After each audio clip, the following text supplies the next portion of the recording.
There's no earthly way of knowing which direction we are going.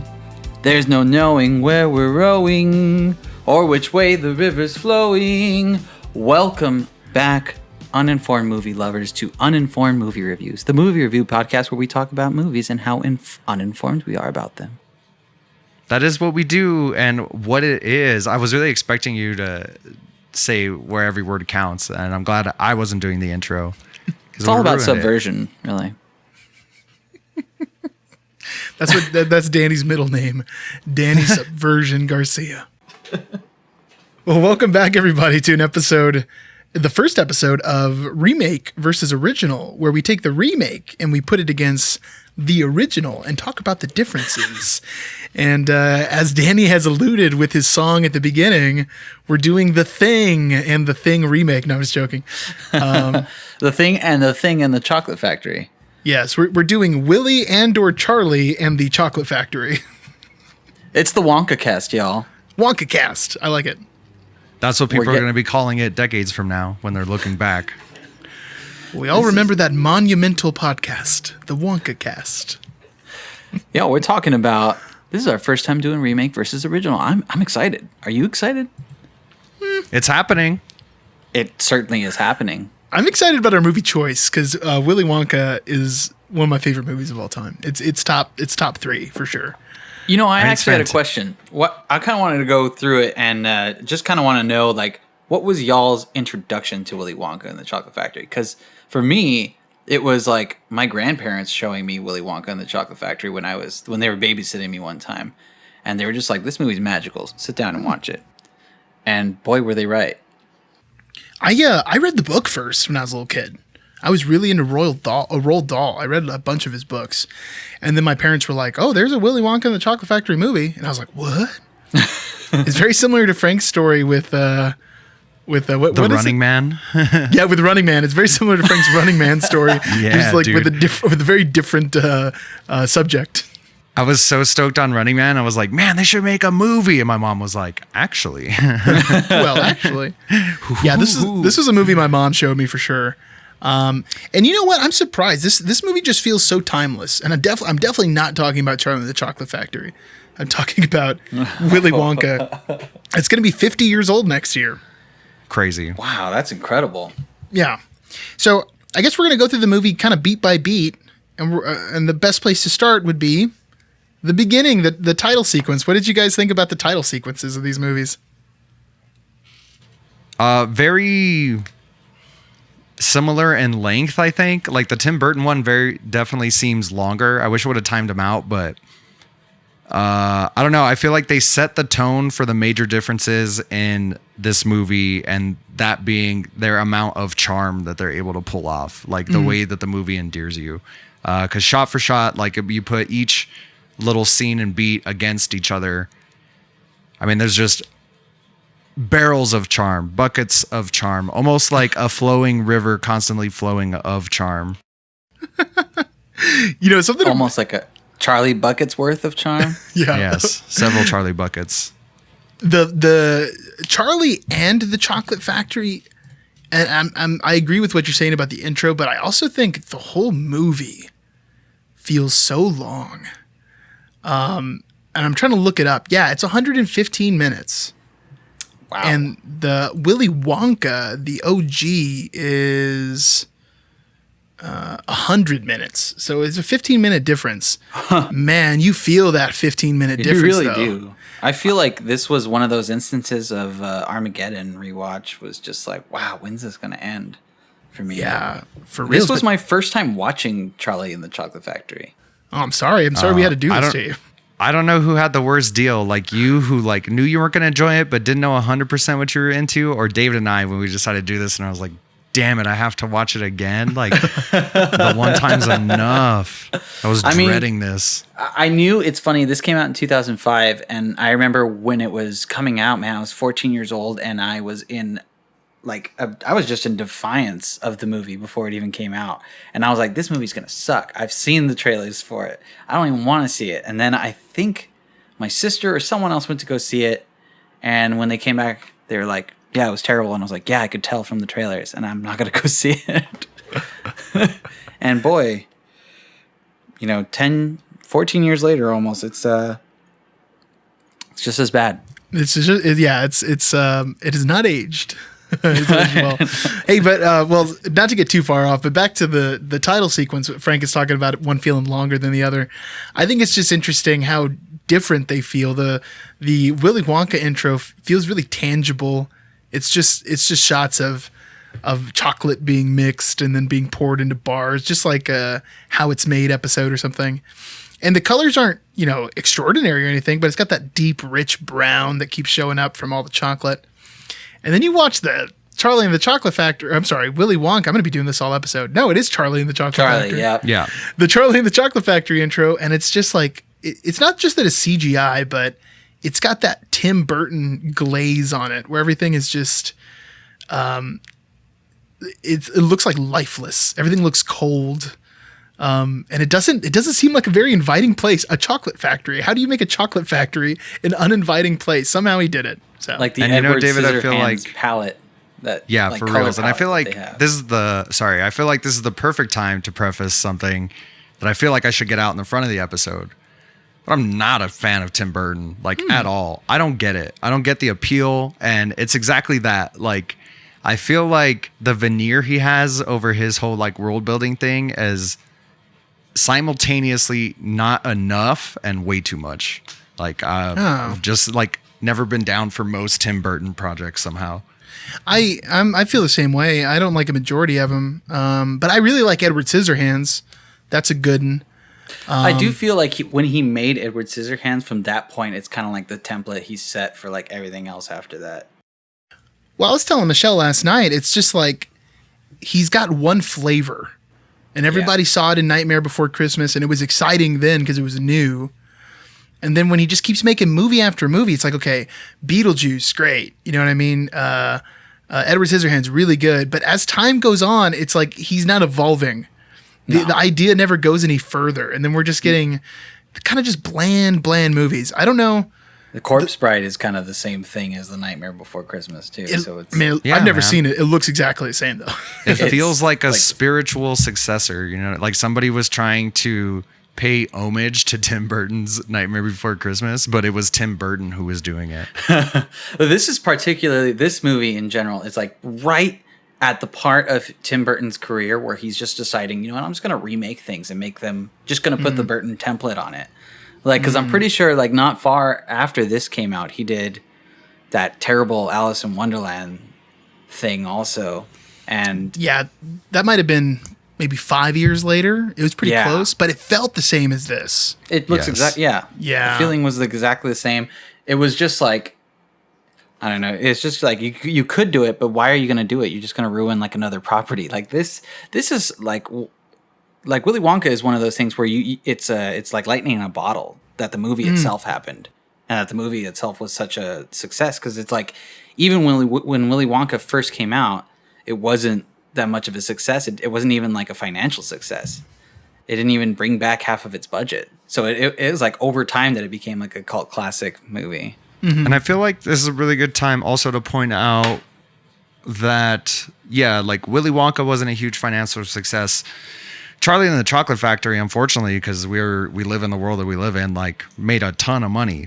As far as why you make movies at the business level, it did great. Critics loved it. It's got great scores on Rotten Tomatoes. Somehow, the things happen. There is no justice in the world. Well, if I could add too. Oh, sorry. Well, just one more point before I finish. The main thing I wanted to point out between these two movies is at the very structural level. Charlie and the Chocolate Factory is more of an adaptation of the book than Willy Wonka and the Chocolate Factory is. And I think that's a big part on why they feel so different. But I mean, it doesn't help to have that mid-career Tim Burton all over it. I haven't read the book in a long time, since I was a kid. And it definitely is more faithful in some areas, but I think all this backstory about young Willy Wonka is not in the book. No, get it out of here. Get it right out of here. So I hate it. I hate all that stuff. I hate it too. That stuff's in there, but then in the original movie, all the Slugworth stuff is not in the book. That's right. They made Slugworth a villain just to have a villain. Yeah, so there's some things that are mix and matched, but what I was going to say though is not just, why why people make movies to make money, just to make money, but also why people make sequels and things that are branded to make money. Because right away, people are going to want to watch the remake of Willy Wonka. Even if it wasn't big when it came out, it is now. So, yeah, they kind of cast on a big name. Yeah, I bet you like the chocolate sales legit like went up, you know what I mean? Yeah. Or they did like some special edition like release on a bar for the movie. They had a golden ticket promotion. I remember that. It was like if you found the golden ticket, you got like flown to the premiere of the movie or something. Talk about a disappointing turn of events. Imagine. I bought 200 chocolate bars and then I got to fly and watch this terrible movie. It's funny because when I was watching the Tim Burton one, the Charlie and the Chocolate Factory, there was this one quote that came up at the part it's like with Mike TV and Charlie Bucket's character in the glass elevator. And it's like Mike TV it's like in the part where the Oompa Loompas are just shooting a bunch of like pointless machine gun candy cannons everywhere. And he's just like, why is everything here completely pointless? And then Charlie's like, candy is pointless. And then Mike TV's like, it's stupid. And I was just like, that sums up this entire remake for me. Yeah, I can see that for sure. I think there's supposed to be something about like adult mindset versus child mindset, like silliness, but I think that gets a little muddled in there. Hey, well, let's keep going through the movie before we jump all over the place and don't know where we're at. So yeah, the title sequences, we immediately get huge different establishing tones. And then we get the first act of this story, which is a pretty big chunk, really, in both movies. And this is the poor little Charlie Bucket scenario. So I guess maybe first Charlie. What do you guys think about the Charlies and the differences that they're portrayed? Do you guys have a preference or anything? Although I prefer the original to the remake, the child actor, Freddie Highmore in Charlie and the Chocolate Factory is a far superior actor to the original Charlie, I feel like. That's weird. I said the same thing last night. I was like, I don't even prefer his performance necessarily, but he's a better actor. Yeah. And it's very clear. I have to agree. He is a better actor in technique. I just think that the character is a little bit different in Charlie and Chocolate Factory. And that he's more of like, he's too good of a good shoes. You know what I mean? Like he's less relatable as a kid to not show any, like any longing for candy or any kind of, you know what I mean? Like it's not relatable. You're right, and it comes up in such an important part of the movie too, because in Charlie and the Chocolate Factory, milestone. The what? At like a milestone part of the movie, like a huge plot point. Yeah, so like Freddie Highmore as Charlie Bucket, he's almost completely selfless. Like he's even thinking about getting rid of the golden ticket when he finds it because he wants to make sure that his family has money. And there's the scene of him, like the famous scene where he finds the golden ticket and he finds like $10 in the snow and he goes out and buys a chocolate bar. And I thought this was really interesting because with $10, you know that he's still saving a lot of money for his family. But in the original, he finds like a 50-cent piece. Yeah. And he spends all of it on chocolate. Yeah. I think they just did that because a modern audience wouldn't make the connection. You know what I mean? That like, if you found a 50-cent piece, it's like, you can't buy a chocolate bar for 50 cents. It's like, what you could back then, you could get two of them, if maybe at the right shop. Well, I love that you're bringing this up and this is a little bit of a tangent, but what year is Charlie and the Chocolate Factory supposed to be set in? Exactly. So it's not really supposed to be set in a specific place or year. It's supposed to be like a little bit of a hodgepodge, and like both era and like somewhere in between the UK and America, like this little mix of them. Yeah, at least in the remake. I know the town's supposed to be nameless, but specifically like for time for me was thrown off a little bit in this movie because it seems like there's no advanced technology except for one scene where Mike TV is playing a video game and it looks like a 360 video game. This was in my notes. I felt the exact same way. I was like, so is this the 2000s? I'm confused. Well, then Michelle, because she watched this with me, poor Michelle, she was like, Isn't this weird? This is like that thing they did in the Bates Motel, that Psycho prequel TV show, where it's not set in the 60s, but aesthetically it looks like the 60s, but it's set in modern times. And who stars in that show? Freddie Highmore. Oh my God, I hadn't even made the connection yet because he's such a little baby in Charlie and the Chocolate Factory. Yeah, and he grows up to be Norman Bates because his family wouldn't get a job and help him out as a child. That's another thing too, and I think maybe it's just an issue of like connecting to audiences, like kind of what you were saying, Frank. But in the original, Charlie has a job delivering papers, and in the new one, he doesn't. He also has a dad in the new one, which I thought was weird. Yeah. Usually, it's the other way around. They like end up killing a parent in the grittier remake. It's kind of weird that in Charlie and the Chocolate Factory, he finds $10 and he thinks about, like helping his family feed. When it's like you're saying, like the comparison is that Charlie in the old one was really just like what any kid would probably do with $10 and just be like, oh my God, I'm going to go buy candy. But like when you find those $10 and you think like, oh, I should really help out my family. It's like, I think the 6 other adults that live with you should probably be thinking more about that. Yeah, that is so true. I mean, the adults in Charlie's life are terrible. Like, okay, so in the original, it's just his mom. She works as like a clothes washer. And Charlie has a job delivering papers. And all 4 of his grandparents can't get out of bed. They're bedridden. Allegedly, anyways. Well, one of them can. Until the treat's real good, right? But Charlie is selfless. And we see that in the scene where he brings home a loaf of bread and then gives the rest of his money to his mom. And then even says like, no, Grandpa, I'm paying for your tobacco from now on. It's like, what, dude? And then he's like, no, Charlie, I've decided to quit. I'm like, now you've decided to quit? How long has your grandson been working to support your tobacco habit, man? Not very long. That was his first payday that we saw on screen there. Oh, is it his first payday? Yeah. Oh, I don't remember that. Okay, well then yeah, that makes a little more sense. When he busts out with that bread, when he shows him when he's bringing home that bread, they're like, where'd you get that from? And he's like, it was my first payday. Oh, they paid me in bread. I've been working for this man for 3 years now, so instead of hits, I get a quarter. But I like that depiction of Charlie because, yes, he is willing to help out his family, but at the same time, he is human in the sense that he has his own desires and needs. So, like, he's kind of exhausted. In the new one, his dad works at a toothpaste factory, screwing on the tops of toothpaste. Yeah. And he brings home those little toothpaste like the messed up residues. Caps. What a bizarre scene, because in that scene, there's a narrator who's literally saying, Charlie is just an ordinary boy. He has no special gifts. And then it shows him building this like life-size replica, or not life-size, like 2-scale replica of the chocolate factory out of toothpaste. I'm like, the boy's a little special. Yeah. It seems weird to just like discount exactly what you were saying seconds after you said it. Like, I don't know. It seems like the kid's got an architectural eye and quite an imagination. Selling this kid short. It's a shame.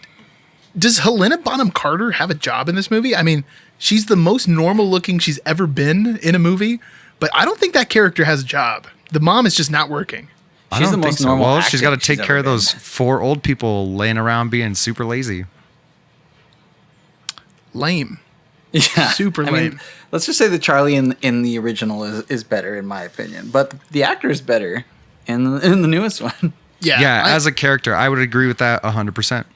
Yeah, and I also agree as well. Can we talk? Hear ye. Oh yeah, what's the next scene, David? After he gets the golden ticket? Yeah. Well, you know what? Before the golden ticket, though, there's one thing I want to bring up, and it's something that really makes the original work, and it's all those scenes. Oh, I also have one more point. I wonder if it's the same one. It's like the world going nuts about the Wonka competition, and there's so many good ones. There's like that like machine that guy makes to tell them where, and he's like, no, that would be cheating. There's the lady whose husband is being ransomed.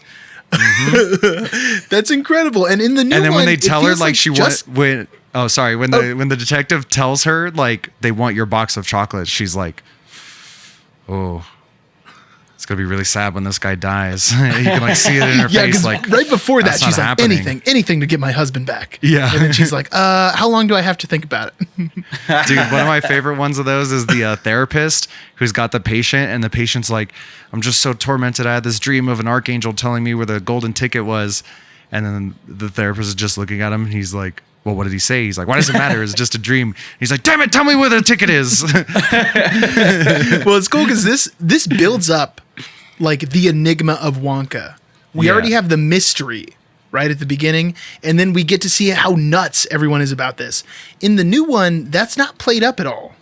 And No, and because they already spoiled all the mystery. They gave you the whole thing, you know? yeah, we see Willy Wonka before it even happens. We know why he's removed people from his factory. He like laid them off because someone got like a knockoff candy. He, Yeah, like, man. laid off everyone. Yeah. You fired your whole company because someone leaked something? Like, that's pretty heartless, dude. All those people had jobs. Where's Well, he your didn't really patents? like. It was less. It was less of a layoff because he just like shut the whole thing down. You know what I mean? It's not like he wasn't still. There was like a 3-year lapse where like nothing was happening. Well, Yeah, And that's when right. he was finding It's- himself some slaves. Yeah, that's exactly what I was going to say. Is like maybe he got done with labor costs and he found a trans-dimensional hole to go get some free slavery. There was something else I was going to say about this little thing, though. Oh, in the new one, though, it also seems like adults aren't as interested in it, which I think made the original a little charming. It was like, this isn't Yeah, it was just like about everyone. kids. I mean, the only exception is that in the new one, that when Charlie finds his ticket, there are people offering him money right there in that instance. But it seems more like, let me trick this dumb little kid who doesn't know what he has and what Yeah. it's worth. Someone was like opposed to- $500 or something like Yeah. that. I think it's the max bid, and like everyone's like, no. $500. I'm going to take this to eBay. One of the last things in the world in the original that I just want to touch on because I saw it in my notes here since we're in that part of the movie. One of my favorite lines of dialogue, and this is astounding because you just got Gene Wilder slamming out bangers the whole time, is actually from Charlie's teacher, Mr. Tunkentine. I don't know if you guys caught it, but the line's so good. Like the day after everybody thinks the last ticket's been found in Paraguay, the teacher, it just opens up in class, the bell rings, teacher looks up from his desk and he hits them with, I've decided to switch our Friday schedule to Monday, which means that the test we take each Friday on what we learned during the week will now take place on Monday before we've learned it. But since today is Tuesday, it doesn't matter in the slightest. All right, pencils up. Yeah, that's some good teaching. And then my favorite part is when he's like, right after that, he's explaining percentages in like the worst way possible. Yeah. He just writes a big percentage sign on the board and he's like, okay, let's say you bought 1,000 bars. How many bars did you buy? And it's like, man, this guy is a terrible teacher. He seems bad because when Charlie tells him like I only had 2 bars, he's like, I can't figure out 2. Like Yeah, right. That It's like, math's all too you gotta do is hard. move the decimal Yeah. point, dude. You just got to move it twice. Let's pretend it's 200. No, I'm not doing that. Yeah, that's a David Batley. I'm not familiar with that guy, but man, he's a great character actor. That scene is just so funny, man. That is like, yeah. Just genuine. Yeah, I wanna check out some of That's his kind of other like stuff. what you miss out on, in the new one, and particularly this part, because when Charlie finds the golden ticket, it's like one of the most memorable pieces of cinema like ever. Yes. I got a golden ticket, right?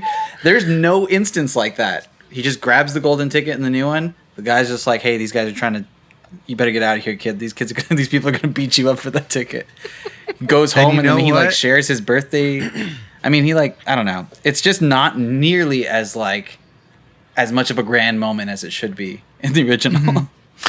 You know what else? I don't know what it is. I feel like music from this time period in movies, most people our age wouldn't really care about it.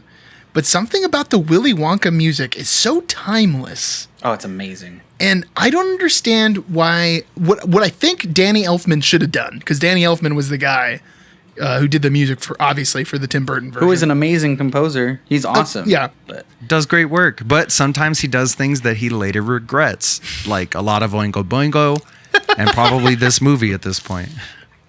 Well, that's the thing. First off, why not just take the original tunes and just give it a little Tim Burton twist, make it a little wacky? Or 2, why not make the Oompa Loompa tunes super Oingo Boingo and like bizarre? Instead Yeah, of they hit bizarre, the, but like- they're just they're like bad bizarre though. They're not like Oingo Boingo Bazaar. No, They hit they're the just like not show memorable tune in era any way. stuff. Exactly. Yeah, they tried to go for like a show tune feel, and they hit a bunch of different eras, but they went too on the nose. You know what I mean? It's just like cookie cutter. Like if I went on to pond5.com, not a sponsor, hit us up because I do give you guys money. When you go to their royalty free website to get things, if I would have typed in like a Bollywood dance number, that would have been the first one. You know what I mean? Like it's very cookie cutter. And that's like funny because I'm glad we bring this up. This was a big part of my notes when I was watching Charlie and the Chocolate Factory. It's like I am losing out on some of the most memorable pieces of music, like that someone could even just mutter the words to me and I would like be able to hear it in my head. Like we're missing out on "Cheer Up, Charlie." We're missing out on Veruca Salt with "I Want It Now." Yeah, it's good. With all of the Oompa Loompa songs, the Candyman can. I mean, That's one of there's my so many favorites. amazing songs. Pure Imagination. I mean, Yeah, I mean, Pure Imagination's just an insanely good song. And the guy who did the music for Willy Wonka also did the music for The Music Man. And I don't know if you guys have seen that movie. it's one of my favorite musicals. It's great, dude. Yeah, and the music's fantastic. And it's because it's the same dude. And wow. Leslie Bricusse, I think. Bearcuse or something like that. Bricusse, yeah. Yeah, you can't be a music teacher without saying The Music Man. It's almost 100% essential. You have to do He it. worked with Henry Mancini. Oh, dang. Okay, so that's why things were getting knocked out of the park there. Knocked out of the park. Okay, so anything else about old first act? Old Finding the Golden Ticket? Well, is the first act the introduction of the kids? Also? Yeah, I would say that's included too. Okay, let's talk about the kids. Yeah, because let's compare they the find kids. them one by one. Yeah. Yeah. So I watched these both last night, back to back. I started with the new one, almost fell asleep, and then when we put on the old one, I stayed awake through the whole thing. That just speaks to itself. That's so amazing. But watching the first one, Charlie and the Chocolate Factory, I was like, you know what? All these kids are doing pretty good performances. There's a lot of character changes, like they've changed the personalities of a lot of kids, but I think the performances are good. I think they deliver what is necessary. But then I watched the original, and side by side, it's like, man, the original Veruca Salt is just fantastic. Yeah. She Like is on everyone in fire, that yeah. first movie is just like top tier, and I don't know how it happened that they got all these great performances out of these little kids. I feel like even Augustus Gloop, who's kind of like minimal as a character and an actor, and like the amount of lines he gets, it's like I don't know, he subtly knocks it out of the park in the first one, like that kid in the first one. And I don't know if you guys know, but he doesn't have a lot of lines because he doesn't speak English. Nice. Oh. They didn't just like teach him the words like Arnold Schwarzenegger or Jackie Chan. Come on, dude, you're a professional. Yeah, it's kind of like Conan the Barbarian, but it's kind of I feel what's like going on. this is really where the new one did a great job. Like really actually took its time on each of the children, casting them and stuff. And they're all like good, you know, they're all good representations of the original cast for sure. I like that they kind of changed some things around, like with Mike TV and Violet Beauregard. I think they made her like a competitive whatever, like just super competitive person. Yeah, like in the original, she was intense about breaking the record with the gum. Right. But in the new one, it's like she's just completely competitive. And then Yeah. instead of her dad, she also has this like trophy mom who's also Mm-hmm. super competitive, like a pageant mom or something. Yeah. And I don't know if you guys recognized her. Oh yeah. Her name is Missy Pyle. She is in Galaxy Quest. Yes, she She's is. Laliari, the one who Yeah. Tony Shalhoub gets with. Yeah. Isn't she the one that goes? "La, la, la, la, la"? Yeah, exactly. The only two movies I've ever seen her in. But I feel like I've seen her in a couple of like daytime USA movies. You know what I mean? you were Maybe. watching like Days of Our Lives and she showed up. Yeah. I think they did a good job on the new Veruca Salt. She looks a lot like the old Veruca Salt in terms of appearance. And I mean, it's basically the same thing. You know what I mean? They basically copied and pasted Veruca Salt. Mike TV, they changed up. Violet Beauregard, they changed up. And Augustus Gloop is literally just copy and paste. Yeah, right. As far as like the changes, one thing I'd want to mention is like Mike TV specifically. I hate him way more like in the first one, which I guess technically means they did just a little bit better of a job, like making that character so unlikable because he sucks so hard in the new one, like as a person. Oh, he's like so frustrating to watch on unbearable screen. in the new one. So like, good job, kid, you did it. And he's also just like an ugly kid too. Yeah. You just want to like hit him in the face. He's also just kind of like an ugly kid to look at, right? Basically. I think even more than the children, though, the parents change a lot. So we already talked about time. Mrs. Beauregard, who is the Like a pageant mom. Sorry, I lost my train of thought there. But the other big one for me is Mr. Salt, where in the new one they play pretty much the same role, but in the new one he's not as pathetic. Where in the old one, it feels like he's scrambling. Like he doesn't even know what to do with his life. He has to please this little girl or else she's going to make his life miserable. All right, Wonka, how much for one of those squirrels? Yeah, for reals. And the original one, that poor dude's getting it from both sides because even like as Veruca Salt's like complaining, like, you never give me anything I want. The wife's just like, you're going to find yourself in a lot of trouble if you don't figure this out. It's like, Jesus, poor guy. No wonder he yells at these poor factory workers. That lady, the wife, she's got the good spot in that family. She's like, I don't got to deal with the little kid. You can deal with it. Mm-hmm. The Gloops are seldomly, I mean, both of them, they're pretty minor characters. Although I got to say, New Augustus might be the only person that I prefer over the original. Really? I like his look. I like his rosy little cheeks and his really stupid costume.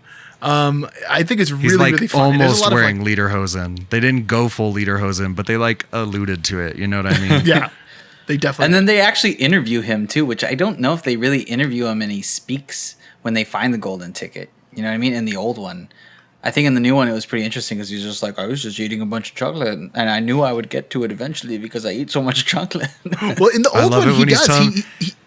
Oh, sorry, Frank. What were you going to say?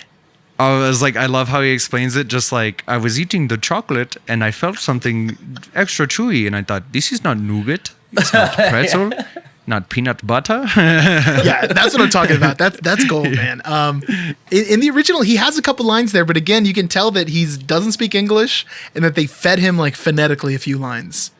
And it's like while he's eating, he says like 4 words while he's eating. But I think they did a good job of like trying to cover that up. I don't think it was totally noticeable unless you knew what you were looking for. I mean, he does sound a little bit like Zsa Zsa Gabor when they're like heading through the door for the very first time in the OG. And he's just like, let me in, I'm starving. Well, I mean, I think that's pretty much the first act. Them finding the tickets.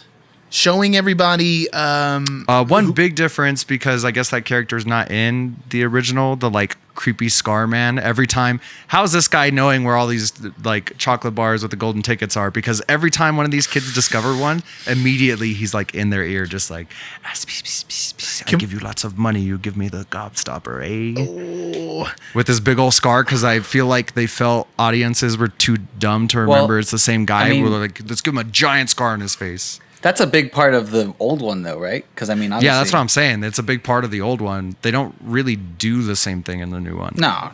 Okay, so I really focused in on this, and I feel like I've looked at this from so many angles. So that's Slugworth, right? That's Slugworth, but he's not really Slugworth. Not really, though. Yeah. Yeah. So the kids think he's Slugworth because Slugworth is really a competitor.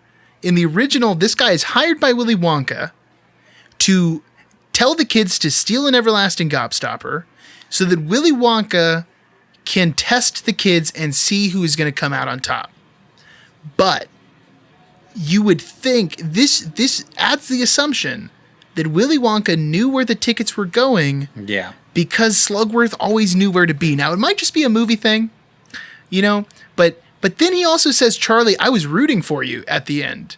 So it's also like he's heard about them in the news, which is also weird because Charlie's ticket says the next day they're going.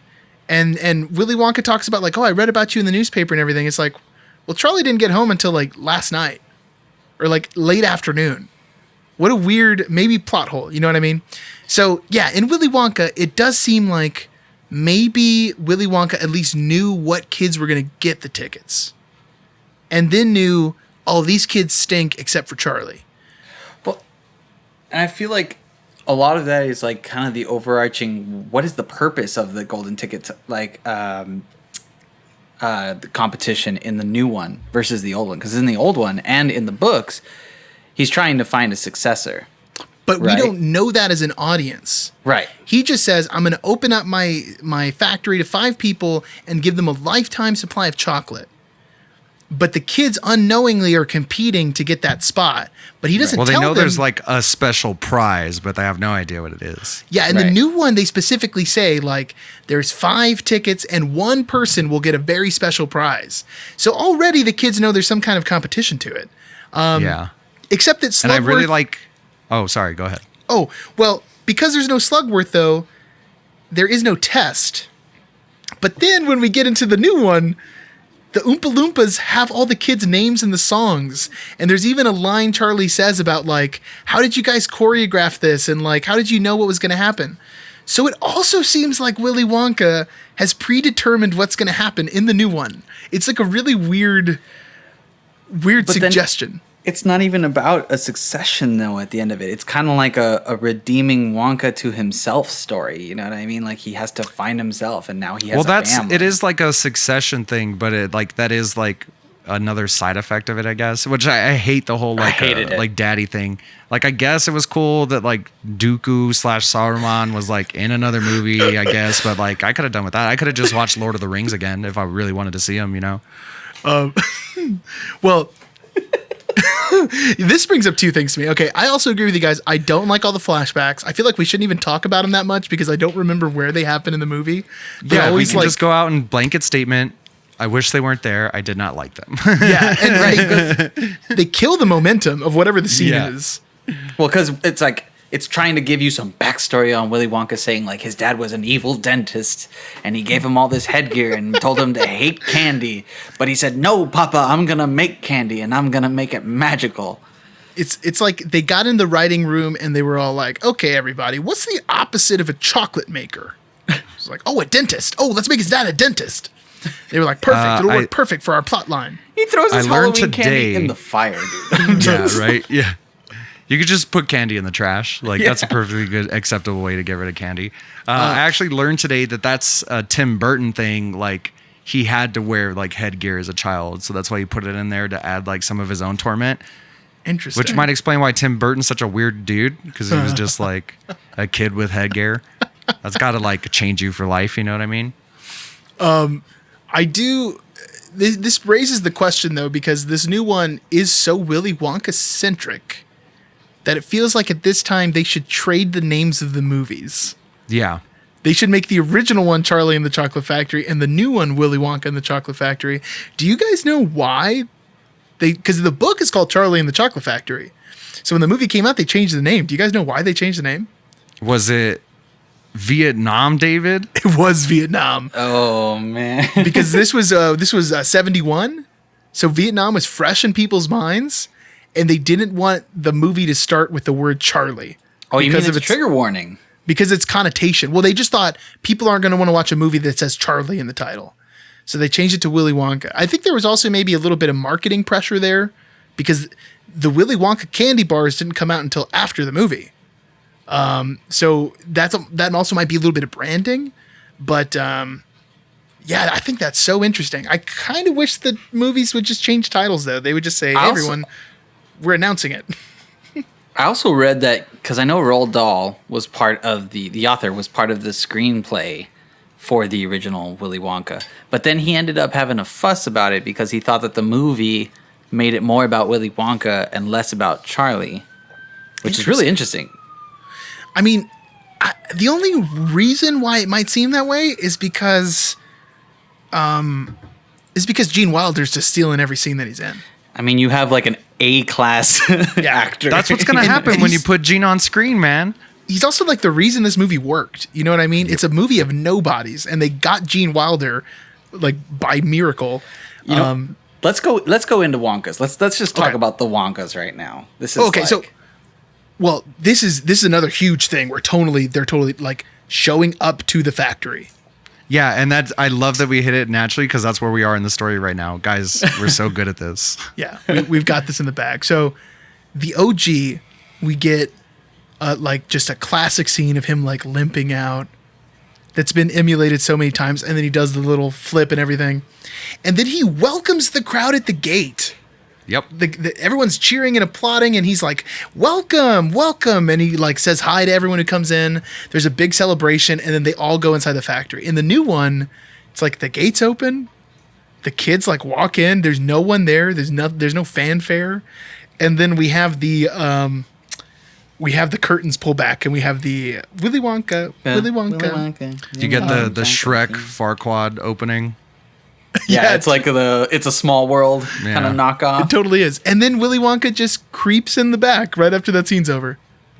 Oh, dude, I love it was like in that introduction, right like the Willy Wonka introduction, when he comes over the intercom, he's like, "Come through the gate." That's the moment I was like, "Oh God, I forgot about the voice." Like I hate the voice and like really the direction that Johnny Depp went with.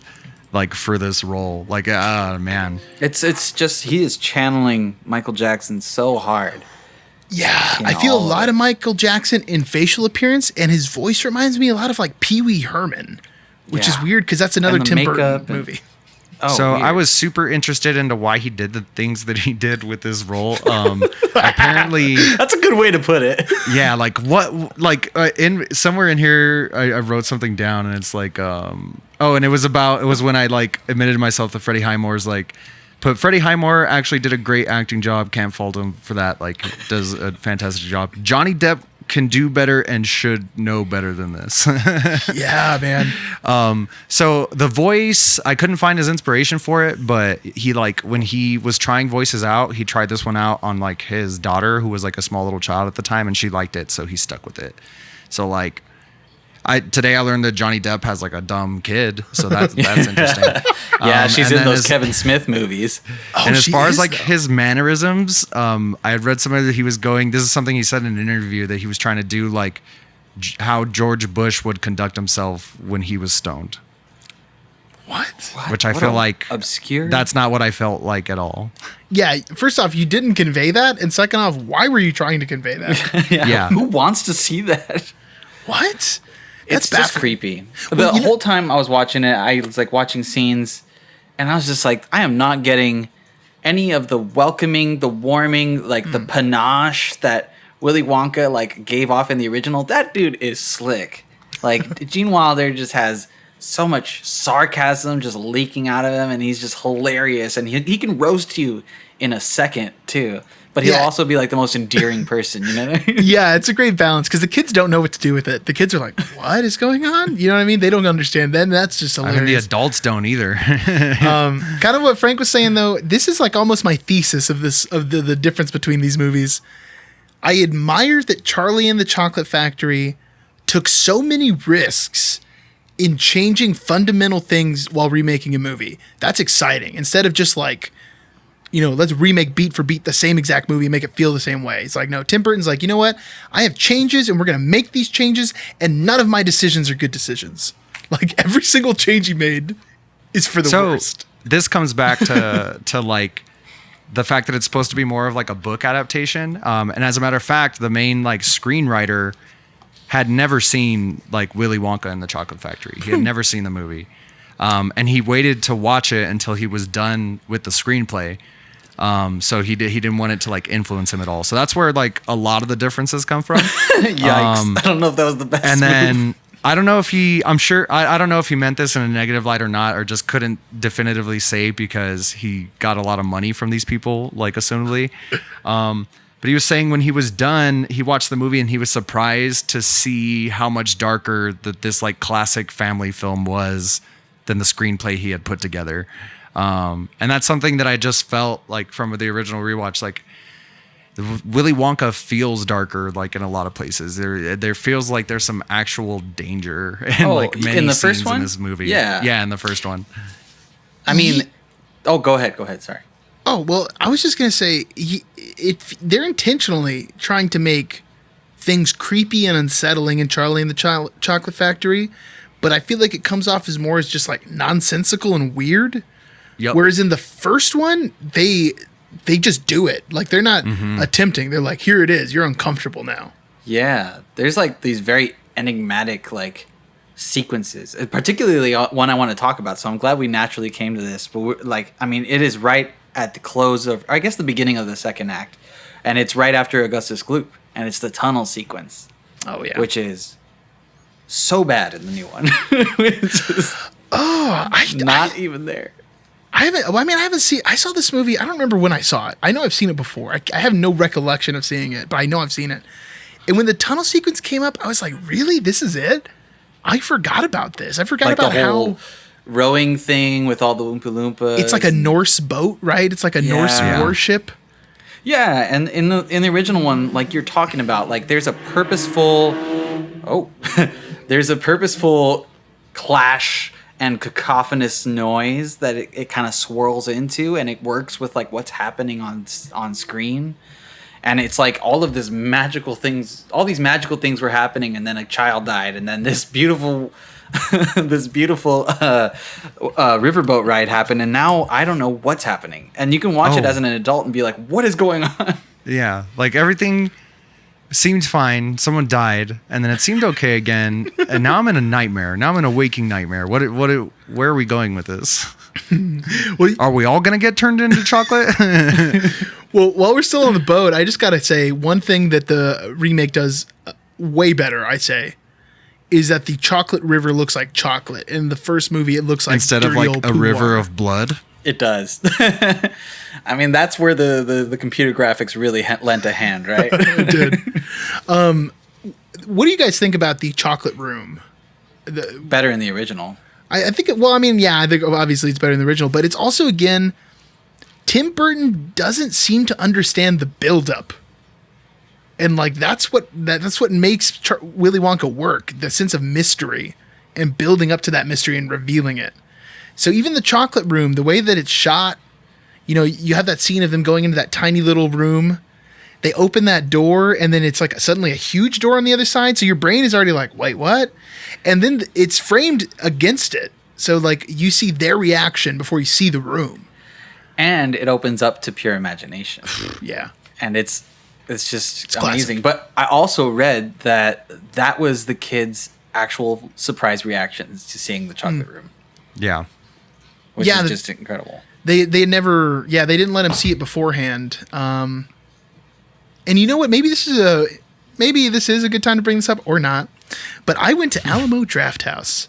Alamo Drafthouse, home of the delicious truffle popcorn for $7.95. You can get unlimited refills of truffle popcorn only at Alamo Drafthouse. Is that Not a sponsor. It was just a plug. We had to fit it in. I went to Alamo Drafthouse when they had a movie party for Willy Wonka and the Chocolate Factory. It was $25 to watch the movie, but 2 cast members were there, and they had a Q&A after the movie. Who was there? Mike TV and Veruca Salt.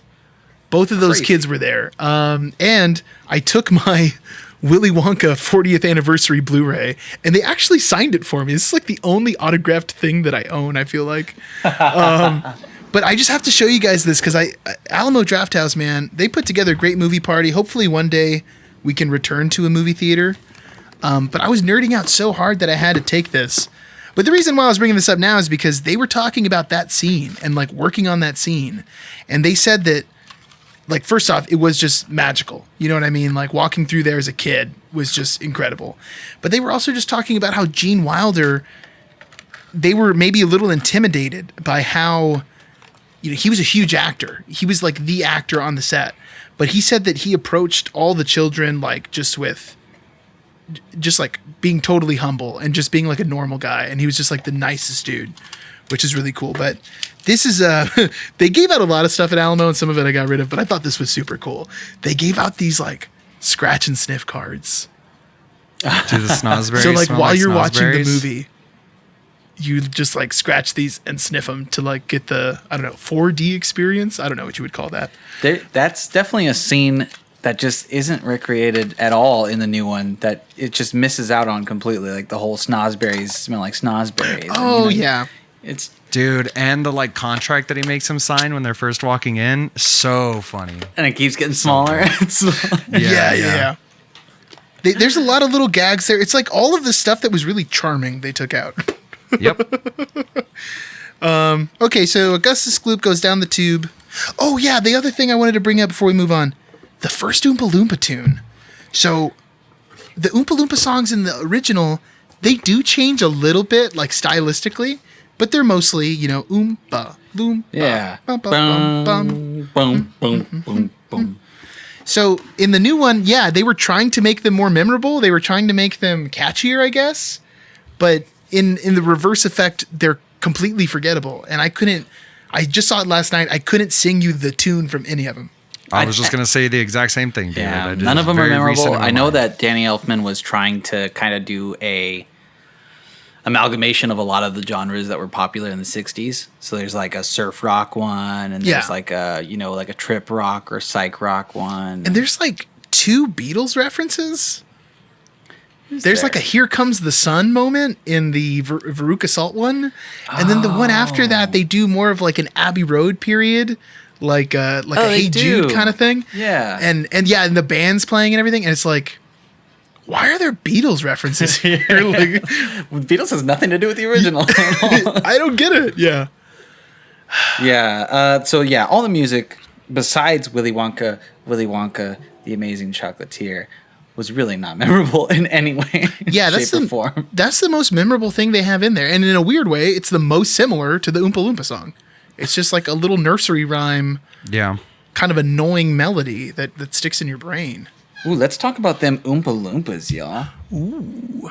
You mean let's I would talk about say, the and this is Oompa probably Loompa. just me. I would almost bet money that it's just me, but I find the original Oompa Loompas to be just a little bit terrifying. They're much like- more terrifying. They really messed me up as a kid, man. Like I used to have recurring nightmares about Oompa Loompas, like after I saw this movie for the first time. Well, I think a lot of it has to do with like the actual old Oompa Loompas being indescribable, whereas you look at the new ones. I mean, the new one, the man that's just replicated many, many times, and you're just like, that is a little person. You know what I mean? It doesn't look like an alien being or anything like that. Like, you know what I mean? They don't put orange skin and crazy green hair on it, and that's just like, you know what I mean? It's maybe that's what lends to it a little bit. I also learned today that actor, his name is Deep Roy.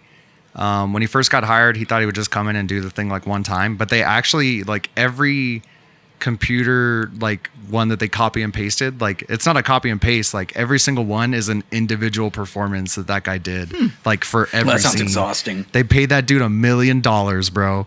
Get that money. Whoa. Wow. Yeah. That's cool. Yeah, that guy's also in Never Ending Story. He's teeny weeny. Weird. I was never alarmed at the Oompa Loompas, but I feel conflicted. Should I feel sad that little people are robbed of their acting opportunity? Or is it nice that they're not being exploited and shown as slaves on camera? I don't know which one is better or worse. But I don't know. The thing I don't like the most about the new one, I can get over it being one guy over and over again, but it's the weird aspect ratio. Yeah. They have a little person and then they shrunk him down and they're like less than knee high, but then they're not always the same height. Exactly. No. It's like really inconsistent and it It's hard to constantly takes me out of the movie. But You know what? Before you hit go us in ahead. the comments about them like not being slaves, like I know Willy Wonka says that, but let's be honest. There's something really weird happening there. Like there's a dark air in both movies. There's like he's kind of dodges questions. You know what I mean? Yeah, There's some a slavery weird happening there. Trade for labor. Yes. Like, Yes. I mean, because well, that's one thing I notated was that I really liked that in the new one they actually delved into this being a part of the books that I remember, where Willy Wonka talks about going into a jungle. Wasn't it like another dimension? No, he goes to something? Loompa Land. He goes to Loompa Land. Loompa Land, yeah, and he saves them. I think something like that. Like I think he And- saves them from extinction or something like and that. It's He in rescues both. them from being eaten. Oh, okay. But they didn't Well, actually like- show sequences of it in the old one. No. I feel like the thing that made it a little bit sketchier in the second one is like he agrees to pay them for like the cocoa bean. He's like, he finds this indigenous tribe that doesn't know the value of this thing they're like essentially addicted to, you know what I mean? And he's like, well, I mean, I got just piles of these back home. You guys can eat as many as you want. Like if you just come work for me and don't ask any questions. Just work for me. It's kind of white saviorism a little bit. It's super white savior. And you know what? It might just be part of like that time period when the book was written that maybe, you know, people aren't aware of that kind of thing. That does feel really dated and like a little problematic for sure. It's like, what is the situation? But, you know, and again, the flashback scenes, they're terrible. It's like, I don't need to see what a vermicious knit is, and I don't need to see Willy Wonka chopping it in half. The funny part about the scene is that it's so ridiculous it can't be real. But in this world, it is real. Like, I don't know. You're missing the point, Tim Burton. You're missing the point. I just don't get it. But anything else about the Oompa Loompas? I mean, the only other funny thing, when I popped in the DVD, there was a preview right before the movie started where it was like, own the Charlie and the Chocolate Factory soundtrack on CD. And it had like, it was playing clips of all the Oompa Loompa songs. I was like, who's buying this? Oh, who's buying this garbage? Psychopaths. Yeah, man. Psychopaths to play over the intercom for the people that are trapped in their basement. Or it's like they use it to like blast out terrorists. You know what I mean? Yeah. Like law enforcement. That would be good. Yeah, it's one of those. In the original, when they first come out, because at least they had the decency to make them orange, so it seems less like slavery, I guess. Because, you know, it's not bad if they're a different color than you. I guess that's the logic, apparently. But somebody mentions, I think it's even Veruca. Worse when you put it that way. Yeah. That might have been what I was going for. So when they first come out, somebody mentions like, I've never seen a person with an orange face before, and I just thought like, oh yeah, well they didn't know about Trump yet. How nice to exist in a world where you just don't know about Donald Trump yet. It's like, Trump was in Home Alone 2 and Willy Wonka. I don't remember this. Both movies in which he wouldn't have cared about kids. Yeah, for reals, right? Oompa Loompa. It's like, well, the next scene we get, and it's cool because the beats are so clear in Willy Wonka, right? It's like, okay, what kid's leaving next? And the next one is like Violet in the inventing room. I love how gross and against health codes the original inventing room looks. He's like tossing shoes into a pot. Oh yeah. Everything looks like I don't know. It looks disgusting. And in the new one, we get another sterile laboratory. He's like, this is what a chocolate factory room might look like. Yeah, right. And we get pretty much the same scene of the gum being made. And it's almost, the dialogue's almost word for word, like the reactions and everything. What did you guys think about Violet's turning into a blueberry? Love it. It's one of the best lines in cinema history ever. Violet, you're turning violet. So good. Well, they add another Violet too. That always Violet, you're turning Violet. Yeah, Violet, you're turning Violet. Violet's like, whoa, who talks like that? Frank, you're turning Violet. Frank. It's like, oh my gosh, he's berating me right now. I'm sorry, I'm doing my best. I don't mean to be this Hugh. This is exactly a clear-cut example of why you go practical effects, because now the 1970s one looks better than the 2005 one. Yeah. Yep. Like, for sure. So you hear that? 2011, The Thing? Yeah, you for hear real. that? I need to do like a little side-by-side edit so that people can just be like, oh, is that really what the 2005 one looks like? This is hot garbage. Yeah, this is CG effects from 2005, y'all. It is rough. Like, just put in the work. It's probably cheaper than the computer-generated graphics, too. It probably would be, yeah. Yeah, but honestly, it's beat for beat. It's pretty much the same thing. Old one wins in this part because of the practical effects, I have to say. Well, then after that, we get the scenes that aren't in the new one. We get the lickable wallpaper, the fizzy lifting drinks, and this is also kind of interesting. Like, oh, I'm sorry. Go ahead. Well, I was just saying that Charlie does nothing wrong in this one. Yeah, that's exactly the point I was going to make, David. Like, that's a huge point because it's where Charlie shows, like, his humanity, like, his flaw, you know what I mean? Like, him and his grandpa were just super curious, and they almost died as a result. And the fizzy drinks, that's still one of the most memorable scenes, too, when they're going towards the fan, and you're just like, oh my God, they're going to die! It felt like the ending scene in Toy Story 3 was very similar. Like, are they really about to do this right now? Spoilers. Whoa. I've still not seen Toy Story 3, everyone. That's your fault. I have not been spoiled out for like yet. a decade at least. Well, I'm sorry, mister. I've never seen The Warriors. That's true. Yeah, you idiot.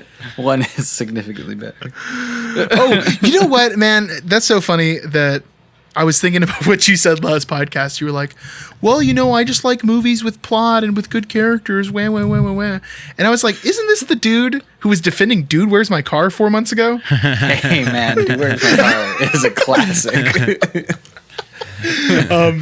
Sorry, I just had to get that in there. But you know what else? Uncle Joe, who is maybe the worst person in the original movie. Grandpa Joe. Grandpa Joe, sorry, yeah. The Uncle Joe is the guy who sniffs your hair. Grandpa Joe, though. Grandpa Joe, like a terrible character in the first movie, super selfish, only gets out and then starts singing about how he has a golden ticket. Yeah, he was referring to Charlie. Yeah. But at least it's the guy... prima nocta, dude. He takes what's his. At least the guy's got a character once they get to the factory. Whereas new Grandpa Joe, who looks like he is 3 breaths away from dying, he has almost no character once they get there. Yeah, he doesn't have the same. At least you could excuse old Grandpa Joe from like wanting to just, you know, stay in bed and then finally have some life in him to go and reap the rewards from your own doing. But the new one is just boring. He's just quiet and boring. Does nothing. This is backtracking a little bit, but when Charlie gets the ticket and he's like, Grandpa Joe, you're going with me. Michelle was just like, oh, poor Charlie's mom. Yeah. She's just scrubbing clothes all day. He didn't even look at her. He was just like, Grandpa Joe, you're going to go with me, right? But you know what? Grandpa Joe was the most supportive of like his dream of getting into that shop. You know what I mean? That is true. Like in both films. But to Charlie's knowledge, he is bedridden and hasn't left the bed in like 10 years. But hey. Well, maybe Charlie, like, this whole time, he was like, Grandpa Joe's faking it. Like, I know it. And this was like his opportunity. It was like, time to show whether or not you've been telling the truth this whole time, old man. And he plays it off a lot better. If that is the case, he plays it off a lot better in the first one because it takes him a while to, like, get going. Versus in the second one, he immediately jumps out of bed and does this weird little, like, fairy pixie dance. Yeah. In the first one, there's that little gag of his, like, they got to, like, bend his legs to work again. Yeah. That's pretty funny, but okay, so yeah, the next big thing is Veruca, and the golden eggs room in the original, which is the bad nut room in the new one, and that is like one of the big differences, but it is one of the things that is in the book that they changed in the original one. And if my memory serves me correctly, it's because they said that the squirrel scene would be unfilmable in the 70s. Yeah, I mean, how would you do that? Yeah. Without making it psychopath Tim Burton actually had, like, I forget, it was like 40 something squirrels trained from birth. Like, these squirrels did not get to live as squirrels. They were like trained from birth. They like were bottle fed by their trainers, and they trained, I forget how many hours a day, like every day, to like sit on a little stool and shell a nut and put the nut in a thing. Like, those squirrels essentially lost their lives for this subpar movie. Yeah. For a scene, and then most of them are just digitally replaced anyways. Yeah. Yeah, it's really only for like the up close stuff that they use, like the actual footage of the squirrels doing the stuff. Wow. That's funny because when I was watching it, I was like, wow, these computer generated squirrels look very photorealistic. And now I know there was just a case of animal cruelty. Yeah. It's like the slavery we were talking about with the Oompa Loompas, but in real life, and they're squirrels. That is so sad. Man, that is nuts. That is really sad. That is nuts. I have to say, I actually preferred the golden goose one better. I mean, the goose egg one better. I think this one might be nostalgia for me because I just feel like I know that one more. And then when I saw the squirrel thing, I was like, I don't know about all this. But the interesting thing is, Willy Wonka comes off as very sinister in the new one, in the Veruca scene. He like knows she's going to get thrown down that hole. He has the correct key in the little lock and doesn't turn it until after she's dumped. And then he like lets the dad go down and knows what's going to happen to him. It's like, dang, Willy Wonka. Whereas in the first one, he's always just kind of like, oh no, please stop. Oh, please. You know what though? And I forgot to mention this earlier. In the first one, the one scene that sticks out like that is actually the first one when Augustus falls in, because he hasn't fallen in yet. But Wonka sees him with his grubby little hands in his chocolate, and he immediately starts to, like, little boy, like, do not do that. My chocolate's never been touched by human hands. Like, you're ruining it. And when he runs up to him, he kind of pushes it in. I don't know if you guys he like pushes him in, and Augustus' mom's like, do something, and he's like, help. Police, murder. He's like, that is good. Like, what can I do about it? I don't think he pushes him in, but it definitely looks like he does. Dude, like, it definitely looked like a push. You he know like what I mean? runs up right behind him and he falls in like the instant he gets there. Let's see. Well, after this scene, when they're leaving, we get another terrible Oompa Loompa song. This is the Here Comes the Sun one for a little bit. This was weird. There is like them flying through the factory and they like pass by that giant mountain. And I'm just like, okay, how big is this place? But I'll get over that. You know, it's magic.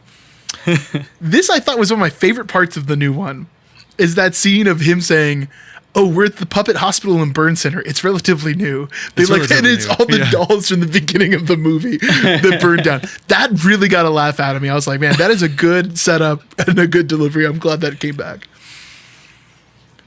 I totally forgot about that too.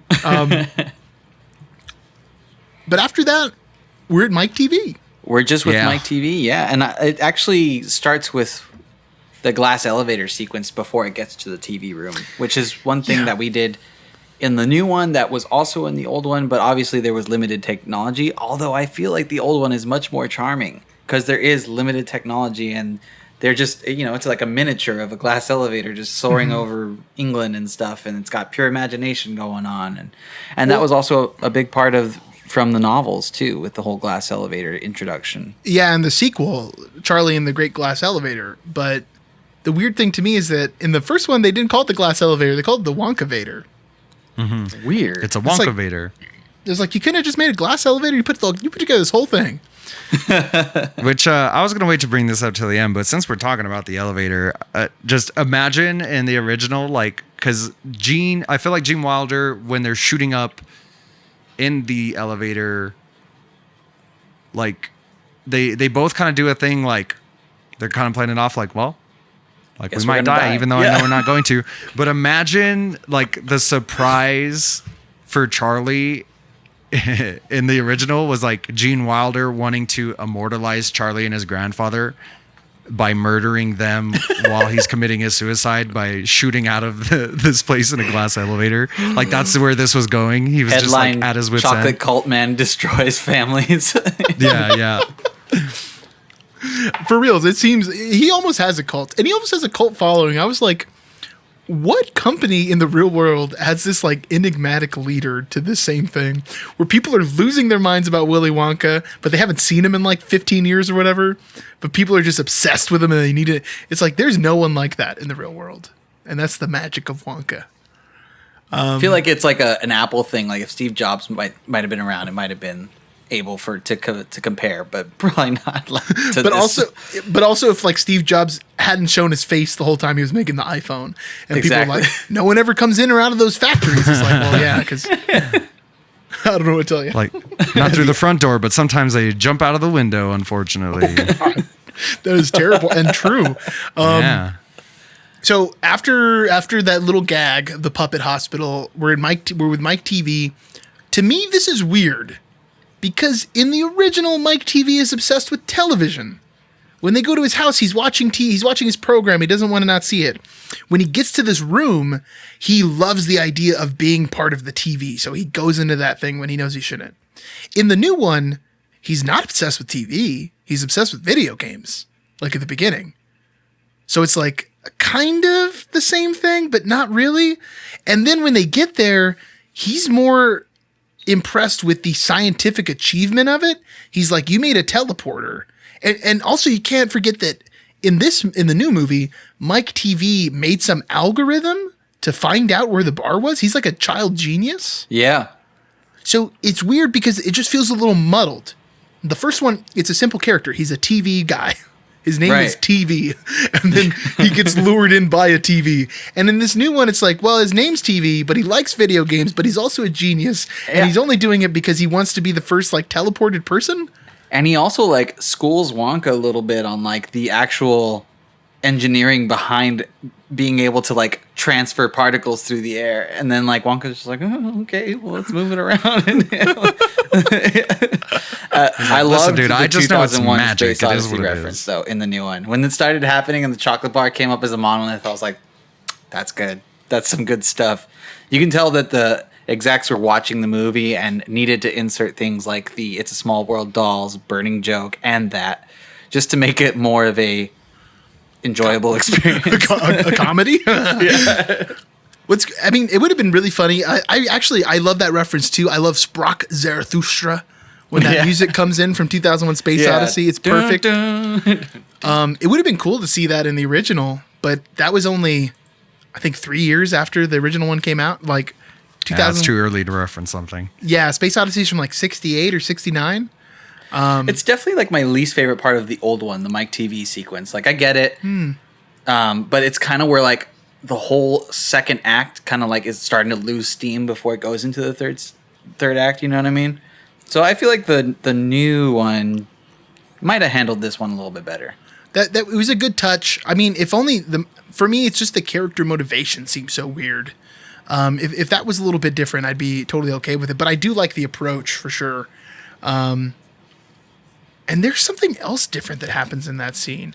Oh, sorry, I'm getting ahead of myself. It's just a wee bit later. Well, that's kind of it, right? And this is where they really divulge into two different things. Boy, is it different after this. So I guess first, let's talk about the crappy one, like Charlie and the Chocolate Factory. First, we get a scene of all the kids leaving the factory, which I am not a fan of. I always liked what happened to them? Are they alive? Did they die? Yeah. It's like mysterious, and instead, like, the Violet Beauregard CGI handstands. She's the like squish that she makes, like every time her feet or hands touch the ground. It's so unpleasant. And like Mike TV is all stretched. He looks like Slender Man or something. He looks like a monster from Scary Stories to Tell in the Dark. The movie, of course. But yeah, super unnecessary. We have already talked about how we don't like these flashbacks, but I do appreciate that the movie at least made it worth it at the end, that they explained what they were doing with it, and that they became family for Willy Wonka. Although it is a little bit weird because Charlie goes with him to help him reunite with his dad. They make a connection, and then they cut the dad out of the ending. And I'm pretty sure they couldn't pay Christopher Lee enough money to go to where they were filming the movie. So most of those scenes were shot off on some other set or something. And they were finally like, okay, let's take Johnny Depp over here to do this. Christopher Lee's like, well, I'm Dracula and Saruman and Count Dooku. I killed Nazis in World War II. Yeah. And demands of knight. You don't make demands of knights. You know what I mean? You ask a knight if he'll do something, and if you're lucky, he'll do it. How many knights have a death metal album? You know what I mean? One. And it's Christopher Lee. What a bad dude. Anyways. I feel like that was my least favorite part about... there was a lot of bad parts of Charlie and the Chocolate Factory, but then I was definitely just like, oh, okay, so now Willy Wonka's just a part of the Bucket family, and he has a family? Yeah. And that's it? And why are they eating at the Bucket's house? Like, all the at that point, too, all the grandparents are getting out of bed and going to the table. Like, why are they eating at the Bucket's house? Like...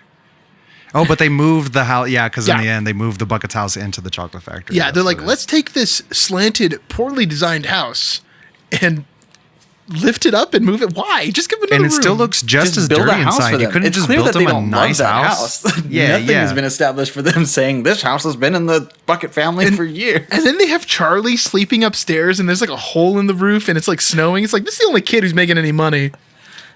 You're gonna give him hypothermia and kill poor Charlie? I mean, his dad did get a better job fixing the machine that replaced him at the factory. So, I mean, he is bringing home some money now. That is pretty funny. So in the original, we get one of just like my favorite scenes is just like Charlie going in there and Wonka just reaming him. And even the setup of Wonka's office is so memorable. Everything's in half. It's amazing. Yeah. You walk in there and you're just like, what is going on? And it just adds to the mystery. You kind of get a little hint of like, okay, they're saying this is like a broken man. Like he's got some, like, what's happening here? And that's what makes somebody mysterious, not giving you every part of like their backstory on a silver platter. That's how you do it. And the whole original is like a musical up until that point. You know what I mean? Yeah. There's even like score up until that point. And then once he gets into the office, it's just the clock. You know what I mean? All you hear is ooh. And then that's like a great point. It's a very tense moment. Mm-hmm. And then where even Grandpa Joe's just like, I'm not gonna let him talk to you like that. Mm-mm. And then even Grandpa Joe gets tricked out too. Well, Joe's like, let's take that everlasting gobstopper and go talk to Slugworth. He's ready to turn on Wonka. And then Charlie's like, nah, here it is. You know what I mean? And give it back to him. Which is weird. What if Charlie just wanted to keep the everlasting gobstopper and not sell it to Slugworth? Well, it wasn't missed Slugworth. out. But I mean, if he just decided, he was like, you know what? I'm not going to give it to that guy. That seems morally wrong.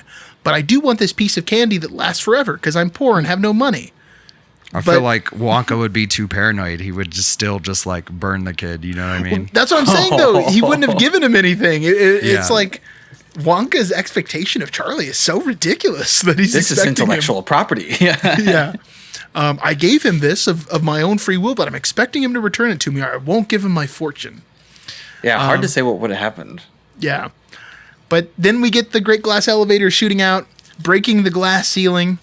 And then it looks bad, obviously, like them superimposing that thing floating over. But at least the movie ends with these like beautiful shots of this charming little like European anonymous village that's just like lovely. It's and beautiful. In the Tim Burton one, they have that glass elevator flying up, and it's like, oh, look at this prison camp that we live next to. It's like all of these, it's covered in snow. It looks like an unhappy version of Russia. It's just an unhappy version. Version. It's just crazy to me. How did they do that and think, oh, this is a great kids movie? Oh, this is whimsical, right? We've got this, right? It's really weird, man. Just to like comment on the thing as a whole, it's like I was reading some of the reviews online, and there's younger people. I mean, because I didn't even realize that this movie came out in 2005, which is 15 years ago, and this is like their introduction to Willy Wonka. Like this is near and dear to some people. This movie has like 80% on Rotten Tomatoes. Yep. Which is really weird. But like I was reading some reviews from people who are younger on there, and they were just saying, you know, like this movie used to scare the crap out of me as a child. And I mean, I can get that, but they're just like, I love it. And I was just like, yeah, but I don't know if you understand what it did. Like, yeah, it's just weird. It's a weird, like it's for Gen Z and all that. Like this is their introduction to it, and I can see why. But maybe that's what's wrong with all these kids. Maybe that's the root of the problem. We finally figured it out. We got down to the bottom of it. I mean, if Willy Wonka never existed, Charlie and the Chocolate Factory would be an adequate movie that is a faithful adaptation of source material. And if you were just like a diehard Roald Dahl fan, but the problem is that there was a perfect movie that existed already. That's where Tim Burton messed up. Yeah. I mean, it's like trying to make The Shining again. You know what I mean? It's they did. They made Dr. Sleep, which was still good. It's like trying to remake Red Dawn. You know what I mean? You just shouldn't do it. I mean, there's a lot of things that you just shouldn't touch. And this is just one of those, because how do you even try and come near the magnificence of like the musical aspect of this movie? Just on alone, the musical aspect of this movie. Well, it's kind of funny about that you brought up The Shining, because The Shining remake, I don't know if you guys have seen it, the 90s one. Yeah, that's the right. TV one. It's kind of the same situation here. The remake is more faithful to the source material, and it's not necessarily a better movie at all. Apparently, Stephen King prefers that one. Oh yeah. Yeah, that's a whole nother, that's a podcast. I feel like it's probably not uncommon for Stephen King to go, you know what? That guy did a better job than I did. So, I mean, Charlie and the Chocolate Factory versus Willy Wonka as a whole, for me, I mean, Charlie and the Chocolate Factory is a fine movie. It's fine. I'd say like 5 out of 10 for me. It was an interesting watch, but I really don't ever want to see it again. And that's that. I mean, Willy Wonka still holds up true. It is it trumps over the remake for sure. Yeah. Yeah. I 100%. I couldn't have said it better myself, Danny. I probably could, but I mean, I won't at this point. I'm sure you could have. Yeah. Well, no one's stopping you. You know, I agree with you. I mean, to me, there's not a lot of laughs. That's one big difference for me, is that I just don't think Charlie and the Chocolate Factory is funny. Maybe I just don't like Tim Burton. There were a couple gags, like the thing about the doll, and one that I really loved was when he tells young Willy Wonka, he's like, "Well, if you run away, I won't be here when you get back." And then it shows him come back, and the house is literally like moved. That really got a laugh out of me. But the first one is just funny. It's charming. And back to what I was talking about earlier. So I saw this movie in Alamo Drafthouse. They had a Q&A afterwards. And a bunch of people were asking questions, you know, how was Gene Wilder, blah, blah, blah. So, and I got the opportunity to ask these guys a question, and I was like, so out of curiosity, what's your guys' opinion on the remake? And then the kid who played Mike TV was like, well, he's a grown man now. He's His like name's Paris Temin or something like that. Paris Themin. I have him up here next to me. Let me see. Read the signature, David. Yeah, Paris Themin. Oh, you can't read signatures. But he was like, what? There's a remake? He's like, what are you talking about? You're like, bro, you don't know your Mike TV. You telling me you didn't see the trailers on TV, Mike? No, I mean, what he was getting at was, I will not acknowledge this movie's existence. That's like what he was getting at. It was really funny to me. Must be pretty special to be part of something so amazing that. Yeah. You know. And then to see it get remade into a lukewarm movie. Yeah, like Charlie and the Chocolate Factory, I guess the best way I could sum it up, like lacks life. Like I've already said charm so much, but it feels, the Willy Wonka feels way more alive, even like the 50 years later that it is now. Like, I don't know. I'm fairly certain I could show it to a child and then they would just scare them a little bit, but they'll love it. Yeah, it's an amazing movie. It's timeless. Well, I guess it's time to kick it over. One quick fun fact. Charlie and the Chocolate Factory was actually just, it was the last release that Warner Brothers did to VHS. I just found that out today. I thought it was interesting. Huh. That is cool. I'm to keep an eye out for a VHS copy. Right? Well, guys, let's kick it over to the segment within a podcast.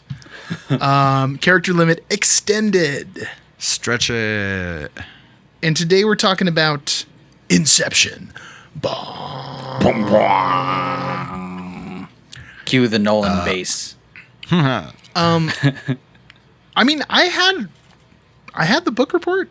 I just wrote this. Yeah. I had the book report. I honestly feel like I said pretty much everything I wanted to say about Inception. I don't know. You had the most opportunity, David. Yeah, right. I had the most opportunity to do so.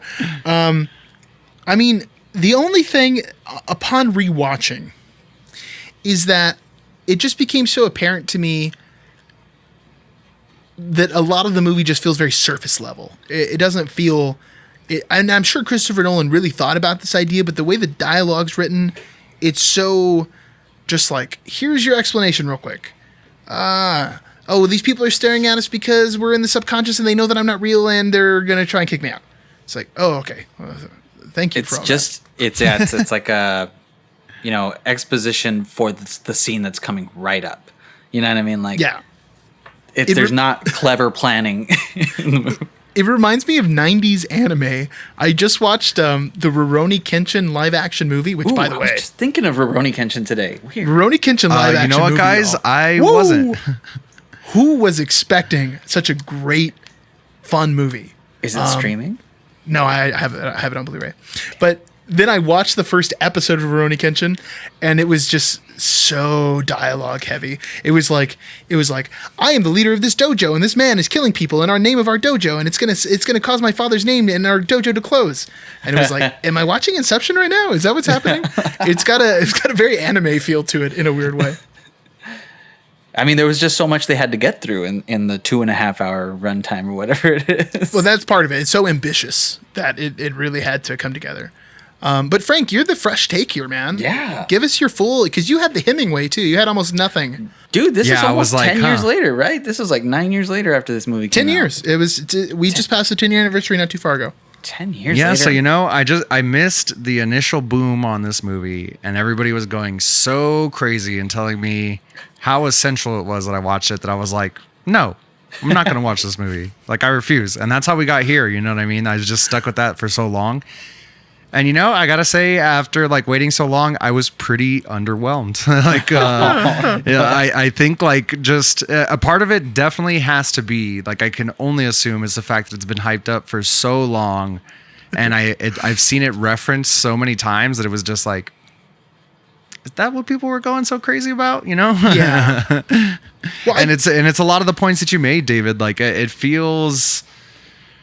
Like for how ambitious people made the film seem, like it was very surface level. Like it could have been pulled off a lot better. I feel like, not that I could, but someone could have. Someone with Christopher Nolan's techniques and money. Yeah, I was gonna say money's a big part of it. Yeah. But yeah, I don't know. I feel like a lot of the points David made in his book report about like certain characters being underutilized, like. What did they call Ellen Pagin for? They didn't use her for nothing, well, she is the architect. Yeah. That's what her use is for. Yeah, I understand like plot wise what her use was for, but I see. like you could have just gotten any actress to do that. You didn't need Ellen I Page see for what you're like saying. for how much you relied on her like a delivery and character and like lines. Like I feel like she was barely in the movie. Yeah, if anything, she's in the movie more than most of the other characters too. Like, if you really think about it. I gotta say, JGL's least cutest role, like I feel like somehow they took all the heartthrob off of JGL in that movie. Oh, because he has to be the exposition bomb in like everything. Which Well, isn't he's fun for anybody. He's also just like the number 2. But Yeah. I mean, here's the thing. Describe Joseph Gordon-Levitt's character in that movie. Like, what is his personality traits? Knows things. knows Apologizes things? sometimes. Like he doesn't always know everything he needed to know. He's a little by the book. That's the most I Yeah. got from him. He's like a stickler, and he's a little stuck up, but he doesn't really have a lot. You know what I mean? No. What's Ellen Page's character in Inception? Like, I feel like she's explained Inception- to. Yeah. Like I She's almost the feel audience. like yeah. So I haven't seen the movie in the first 9 years it's out. At this point, I've seen the movie twice. I wanted to make sure I had like a rewatch before I wrote anything about it. And like it almost feels like Inception's like 80-70% concept. You know what I mean? It's all about like the idea of it. Like, whoa, trippy. Yeah. And to be fair, not every movie has to be about characters. Yeah. Movies can be about concepts or just plots or events. Like, say, for instance, a gang of beloved characters who get trapped on the other side of New York and have to bop their way back. You know, sometimes movies aren't focused on character development. They're focused on an event. But anyway, I think it's good that we're referencing another movie that just was hyped up and actually was nothing. this is a perfect example. You know what? The next CLE, we should pick a super essential movie that I haven't seen. Because I feel like at this point, we did you guys we both already in a row. ruined Mrs. Doubtfire. Damn it. Yeah. I don't know. I'd really have to think about, like, this is a weird one. I've never seen Scarface. And I That's feel pretty like crazy. I love crime movies, and I skipped that one for some reason. What about Casino? Have you seen Casino? Yeah. Ah. I've seen like all but 3 Martin Scorsese movies. I've seen like too many of them. Guy's got like 26 I don't know. movies. I think you're going to have to do a browse through your library and tell us, like, what are the essentials that you haven't seen? Oof. Citizen Butterfly Kane. effect. No. But I mean, back to Inception. I really like the movie. I can look past a lot of that. I like the concept. I don't think it's Christopher Nolan's top 5. I think it's interesting how much is blown up compared to. I'd rather watch one of the Batman movies again than Inception, and that should show you how I feel about it, because I hate Batman. But those films are dope. They're just good movies. Those are just awesome movies, man. Frank, I mean, pretty soon you're gonna like not be able to say that you're not. You're gonna be like quoting lines from Batman and Forever. You're gonna be like, "Oh, that reminds me of that Batman story arc." I could do Donald Trump quotes all day. I still hate the guy. You know what I mean? I guess that's it's true. like it's just like I happen to be involved in a project with some jerks who make me learn about things that I have no interest in.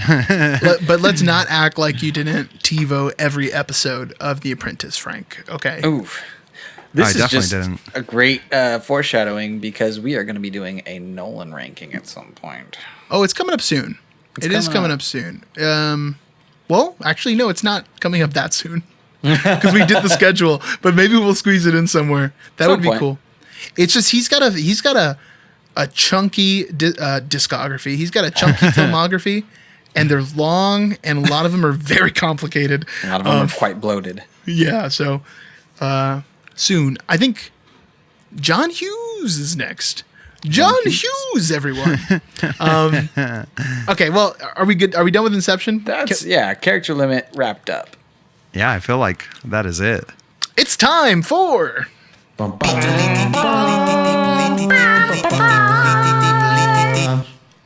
Oh, that's interesting. How interesting.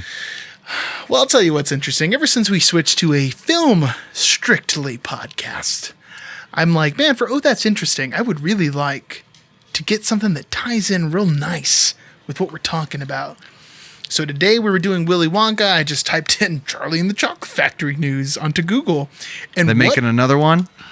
Yes, they are.